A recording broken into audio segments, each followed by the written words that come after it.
All board members are in attendance this evening. Does anyone on the board have any announcements before we get started? Mike, I just want to say Clarence Destination Imagination sent 18 teams to the state tournament, and they had 4 teams advanced to global from Knoxville, Tennessee at the end of May. Very nice. What's that? Okay. Oh. Can you hear me now? I'm sorry, I'm getting over a cold. Clarence Destination Imagination, which is a STEM challenge, had 18 teams advance to the state finals. They had 4 teams advance to globals in Knoxville, Tennessee, which is a 4-day tournament with about 20 teams from across the world and 30 teams from across the country. So it'll be a good event. Very nice. Fantastic, thank you. Anyone else? Need approval for the agenda this evening? So moved. Do I have a second? Second. All those in favor? Aye. Next item is the approval of the minutes from the Board of Education meeting and executive session on March 12th, as well as the Board of Ed budget study session and executive session on March 26th. Motion. Do I have a second? Second. All those in favor? Aye. It's carried. We have no correspondence this evening. That brings us to our first public comment session for the evening, first of 2. If anybody has anything to add right now. I think given we have the budget presentation coming up, if anybody has any comments or questions, then we can allow those in attendance to ask at the time. Okay. All right. I'm not aware of any unfinished business. Does anybody have anything to bring up? All right. Dr. Hicks, Superintendent's report. Thank you, Mr. Fuchs. Tonight is the night when the Board of Education adopts the 2018-19 budget. So tonight's presentation basically has 2 parts to it. First, we're going to give everybody an update on the New York State budget, which was adopted just before April 1st. And secondly, what the recommendation is for the board to consider for the final 18-19 Clarence budget. This chart provides a summary of how the New York State budget process finalized and how it impacts education. The total education aid increase in the 18-19 New York State budget is just under $1 billion. That's roughly $235 million over what the governor had come out with in January. For Clarence, the best place that the state can put money is foundation aid, and that was a $618 million year-over-year increase. Every school in the state was guaranteed at least a 1.9% increase, and some schools went as high as 5 or 6%. The median increase was 2.86%. Clarence received the low end, which is 1.9%. That's about $210,000 over the governor's budget. So pretty close to what we were planning on. The foundation aid formula is an off-year, one-off formula. It is not following the Campaign for Fiscal Equity lawsuit, and there is no restart of the statutory foundation aid formula. Other good news, expense-driven aids were fully funded at $242 million. Expense-driven aids are things like transportation, building aid, BOCES, special education. We make purchases 1 year, and the next year we get aid back on it. Some other things that happened in the New York State budget when it was adopted. Number one, some schools will switch next year, and 2 years down the road it will be all schools. We will have to switch to a school-based budgeting report by the year 2021. Right now, when we provide you with a budget, we provide it on a district level.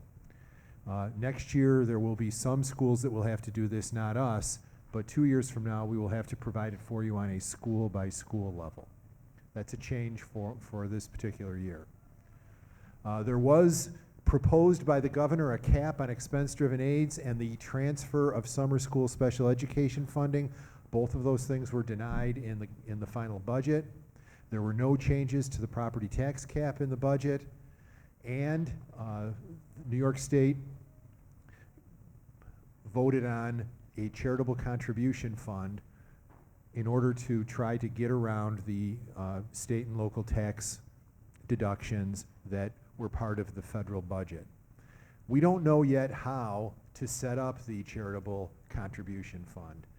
We do know that anyone who wants to pay their taxes through the charitable contribution fund will get a 95% tax credit if it's deemed to be appropriate by the Internal Revenue Service.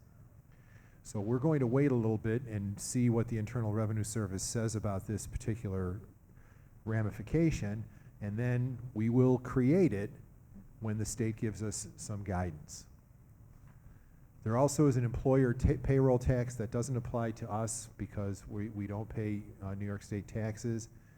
There was a $62 million increase for charter schools, $50 million increase for community schools, and $7 million for breakfast after the bell that made it in as grant programs. Clarence does not qualify for any of those dollars. Okay, so that's at a glance what happened in New York State. One more time, the assumptions that we're making as we create the 2018-19 budget for Clarence. On the revenue side, we did get approximately $210,000 in additional state aid. That's an estimated amount. Some years state aid comes in lower than what we've budgeted. Some years it comes in close to what we budgeted. Some years it comes in a little bit higher than what we budgeted. It's volatile, and that is an estimate at this point. We're assuming a 2% increase in sales tax next year. That's a conservative estimate. That's what it's been the last couple of years. We think that will continue. Our local revenues, which are interest rates, payments in lieu of taxes, miscellaneous revenue sources, remain flat budget to budget. We're utilizing a fund balance of $1.7 million as a revenue in the 2018-19 budget. And the recommended tax levy for the board to adopt and consider would be 3.9%. That's lower than the capped levy of 4.7%. On the expense side, our wages are up a little bit less than 3% due to the fact that we were able to negotiate a retirement incentive with our teachers. Our retirement system costs, workers' comp, and health insurance are all up about 5%. Our special ed costs up about 2%. Our debt service is up due to the new capital project, but it has an offset in state aid revenue. BOCES up about 5%, and all other costs across the district up about 1%. So we built the budget with those particular assumptions. Due to the fact that we had a retirement incentive and we were able to have a lower payroll than what we anticipated for next year, we made some recommendations to the board about program additions. Approximately $370,000 for student mental health supports and school safety elements.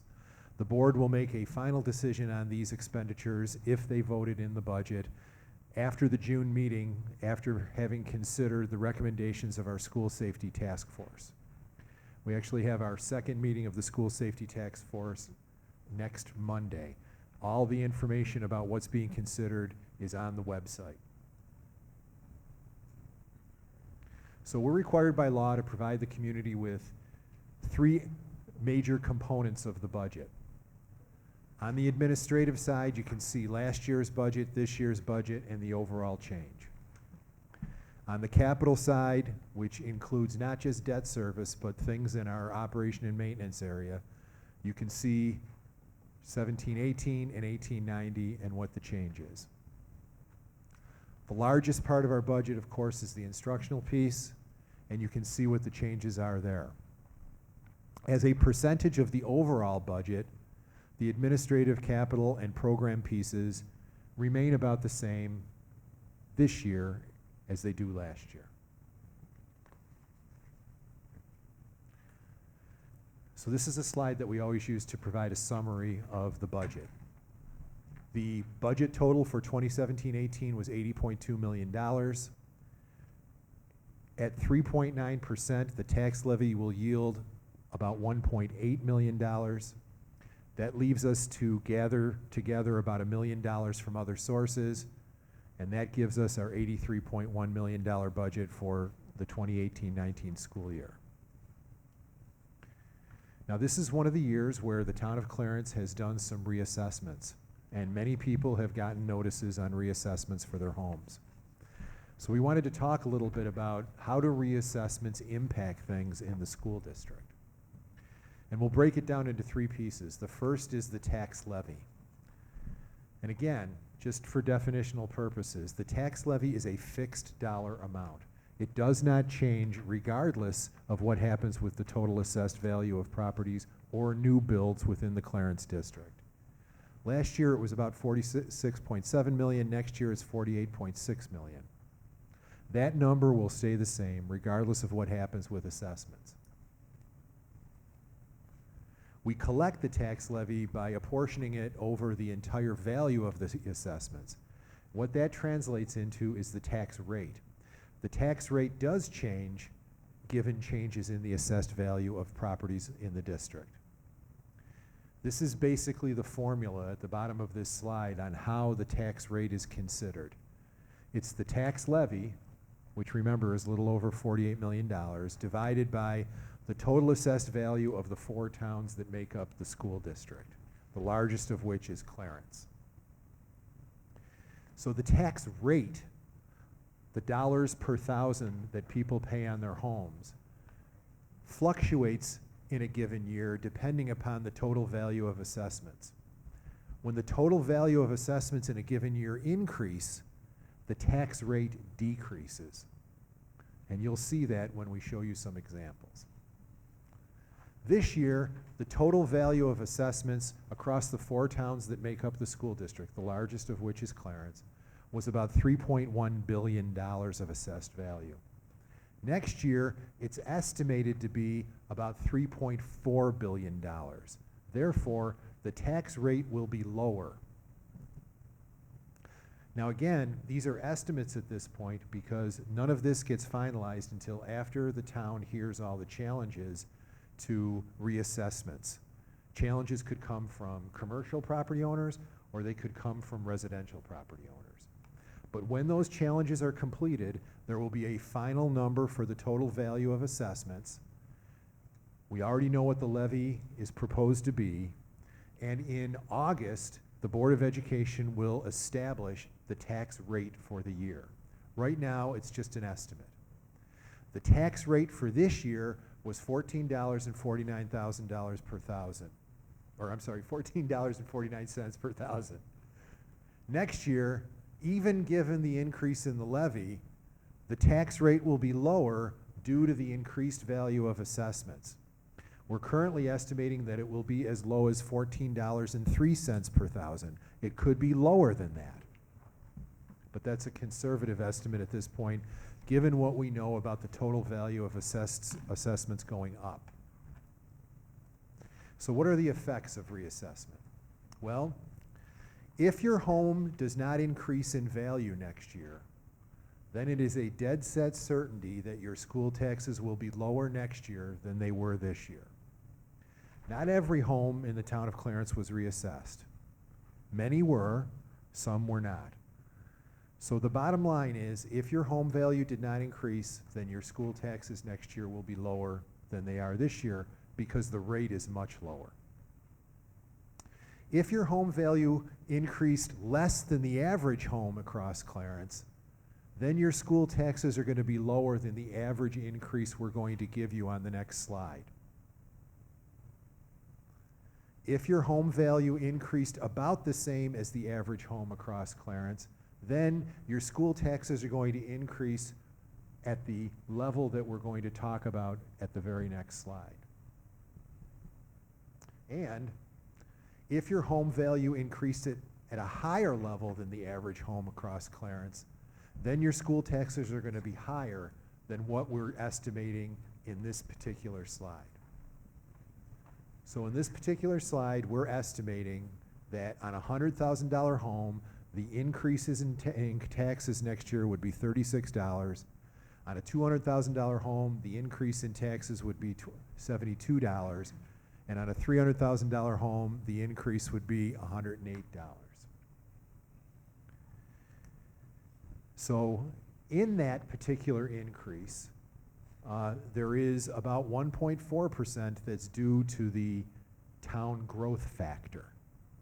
Therefore, the real increase in your taxes is about 2.5% year over year.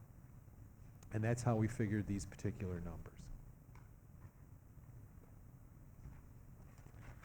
Now, another thing that made it into the final adopted budget from New York State is the property tax relief credit, which has been around for a couple of years.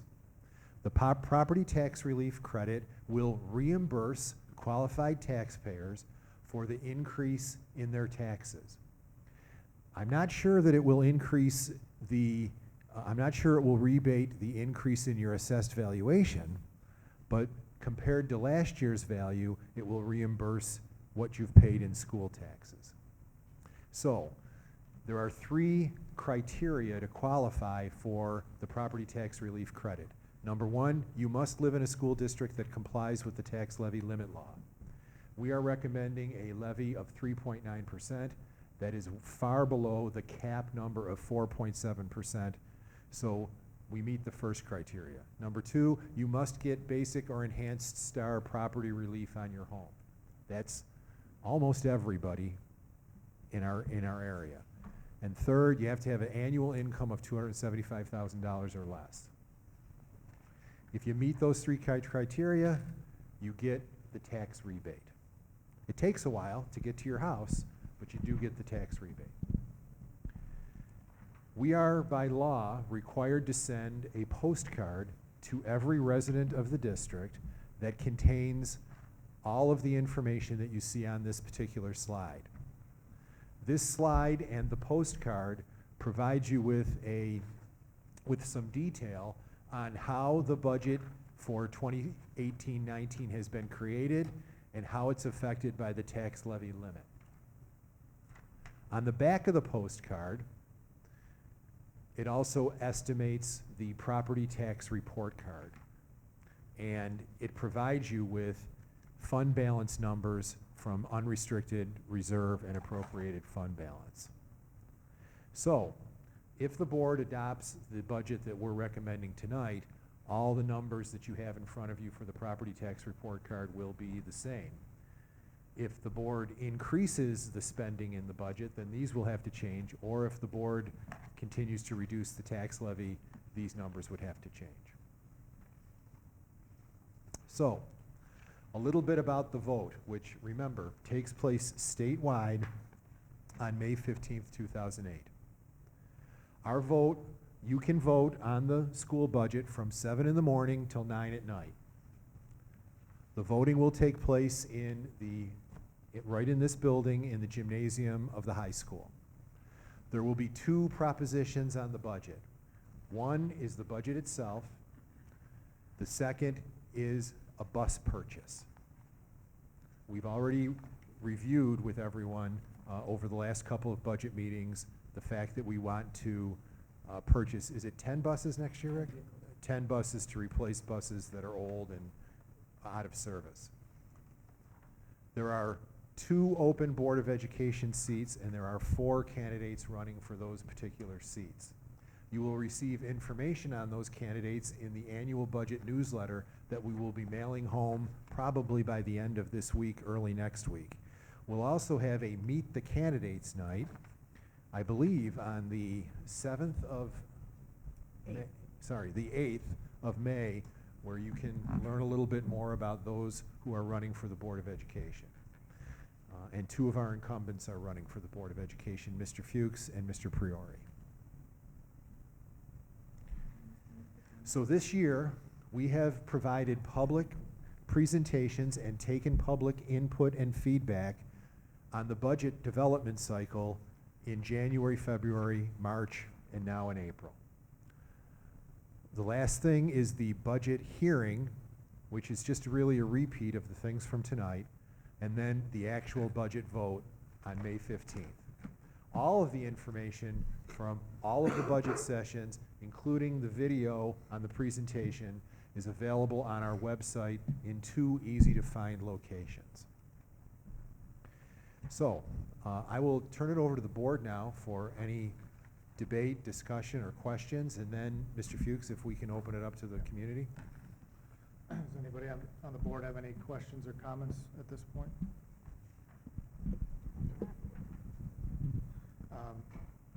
If I can just clarify, I know we had a bullet relative to the bus purchase, but it was really not as detailed as prior presentations, but just to restate what was communicated previously. There's zero impact on the tax rate due to the fact that we're at a Right, consistent there's- replacement cycle. Right, this coming year, there's absolutely no effect on the taxes.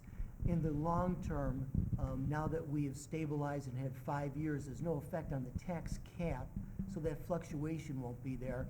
And because of the high state aid reimbursement for vehicles, we estimate it's about $5 a year on your total taxes for a $100,000 home, excuse me, on a $200,000 home for the entire proposition as it levels off. Thank you. If anybody in the audience has any questions or comments?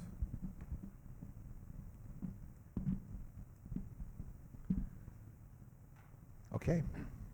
Thank you very much. That concludes the superintendent's report.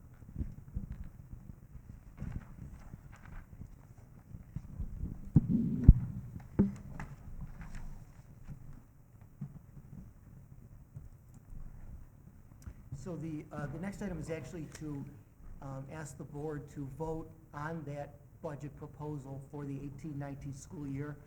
In your packet, there is a summary of the budget, very similar to what Dr. Hicks just showed you for the revenues and the expenditures.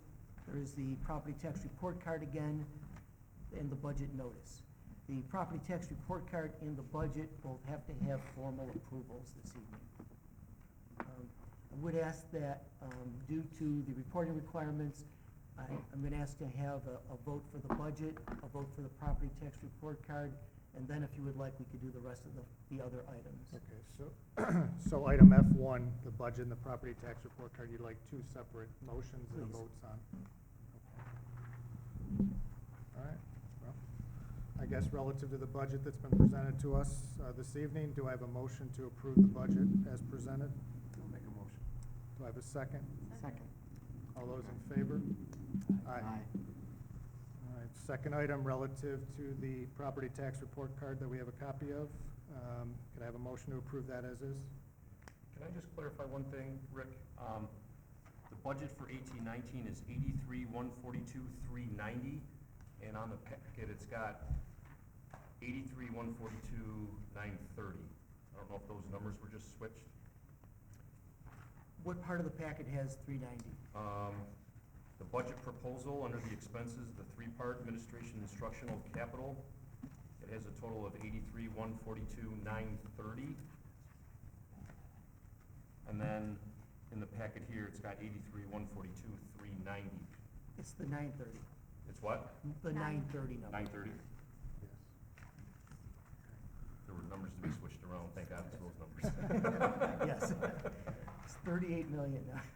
Okay. Okay, so the property tax report card as we have it is correct? Yes. Okay, all right. Can I get a motion for that? Motion. Do I have a second?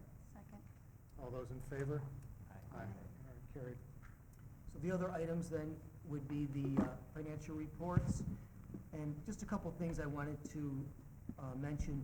The February financial reports show the $869,000 that we received back from Erie County, which is the final payment for anyone whose taxes were delinquent to receive that full amount. The coming Saturday is our Drive a School Bus Day. So if anybody has friends or neighbors who want to be a bus driver, we'll have a little chance to ride a bus there. I'll be there. And based on the comment here in your letter, is that something that somebody needs to call in advance, or can they show up at the day of? You do need to either go online or call in advance, because one of the things for insurance purposes that we're required to do is run your license abstract to make sure it's a clean license. And we won't be able to do that day.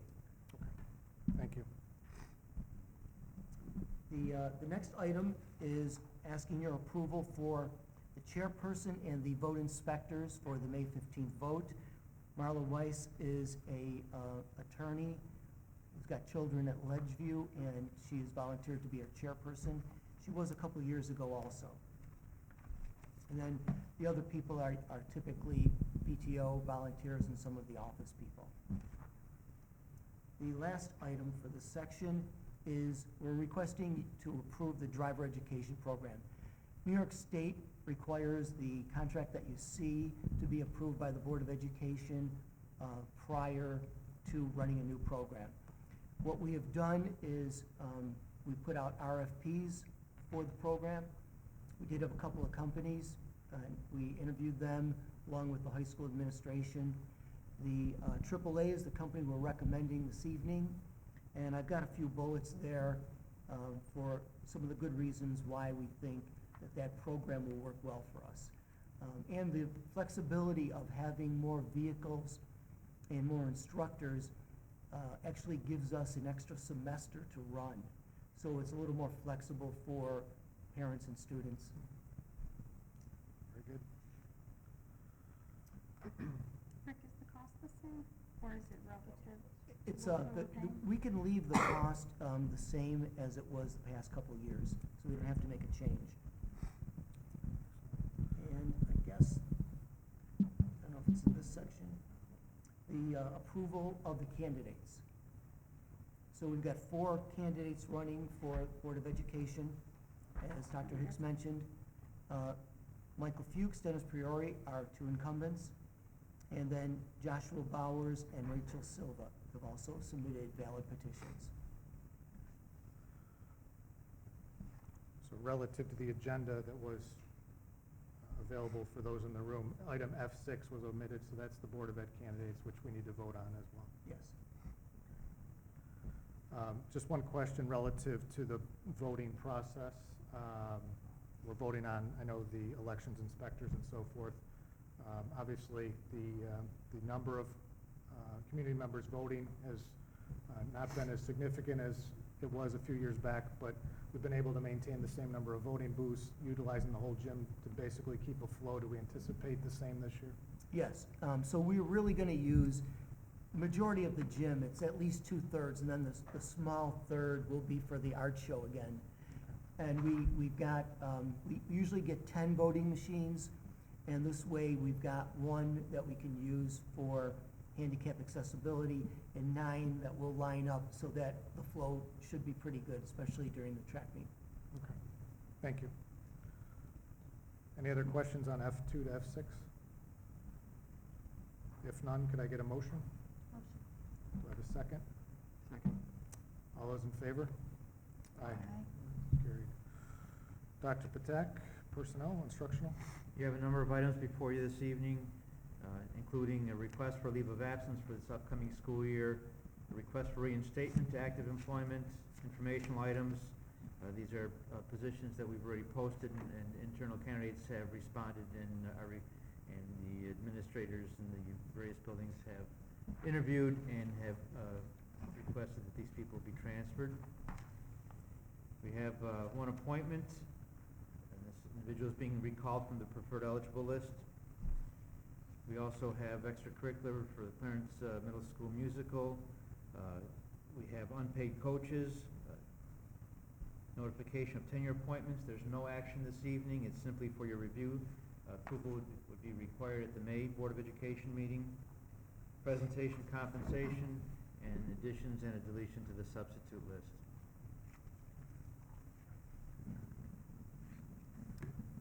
Any questions on instructional?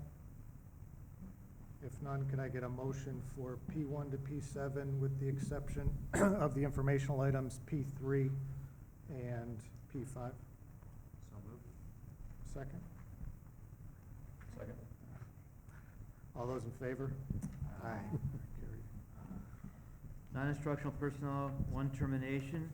Resignations, 3 are for purposes of retirement. A request for leave of absence in various appointments, including positions in the Buildings and Grounds Department, as well as district office and transportation. We also have the need for support staff to work with students during the Unified Basketball Program. 1 informational item, transfer building, and also 1 addition and deletion to the substitute list. Any question on non-instructional? If none, can I get a motion for P8 to P13 with the exception of informational item P12? I'll make the motion. Do I have a second? All those in favor? Aye. Carried. Dr. Hicks? We're just starting to enter into the very busy season for special ed. So these are a month and a half old, but 38 meetings for the Committee on Special Ed and 21 for preschool special ed. And these are really annual reviews for the kids for next year. Any questions on items S1 and S2? If none, could I get a motion to approve those? I have a motion. Do I have a second? Second. All those in favor? Aye. That's carried. All right. We have a board development policy. As we work our way through the board policy manual, this is the month for the 6,000s. There are a number of different changes in the 6,000s. I think we sent you the red line copy on email, so you can make a comparison. As far as policy development, this is just a first look. You wouldn't actually have to vote on these until next month or later if that was the board's desire. It's mostly personnel items, and Rick can answer any questions. Mr. Mancuso, there were 2 items in your memo as far as policies. The numbers were referenced that are no longer there. Yes, one of them should have popped up when you got the red copies. When we get the red line to look at? Yes, so one of them was completely new, so that it didn't have the formatting issue, you just never saw it. The other one, and we'll make a note of it and get you the information, was one of the items that got renumbered so that it met, it got combined with another numbered policy, so it met the, BOCES tries to make it uniform for districts. All right, thank you. So you're looking for feedback in person or via email at some Yes. point before the next meeting? Absolutely. Thank you. Any other questions on policy? That brings us to the second public comment session for the evening, if anybody has something to add.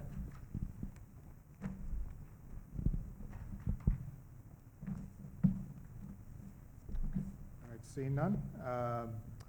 In our packet, we have a schedule of upcoming meetings and upcoming events.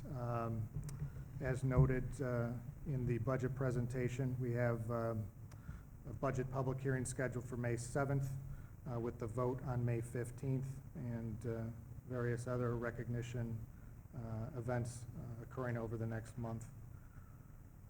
So with that, if no other questions, I need a motion to adjourn to executive session to discuss matters leading to the employment of a particular person. So moved. Do I have a second? Second. All those in favor? Aye. Carried. Thank you, everybody.